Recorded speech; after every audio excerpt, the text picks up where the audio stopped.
Make una see o, make una see how dem go take collect dis girl bag. Watch the video to the end, you will not see for yourself. Just watch how dis guy now go take collect dis girl bag now. If you dey carry bag dey waka up and down, dey careful because dey full everywhere. You don't know who is who. They no dey write am for face. Just share the video. Just calm down and watch how they go take collect dis girl bag now.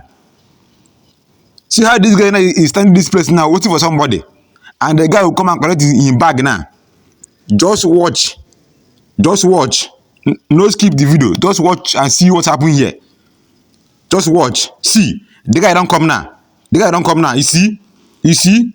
You see? Just watch the video to the end. You see for yourself how this guy now go take collect this girl bag now and run away. So if you dey go anywhere, be careful. Hold your bag tight. Hold your bags tight to avoid this kind of incident happening to you. Share the video.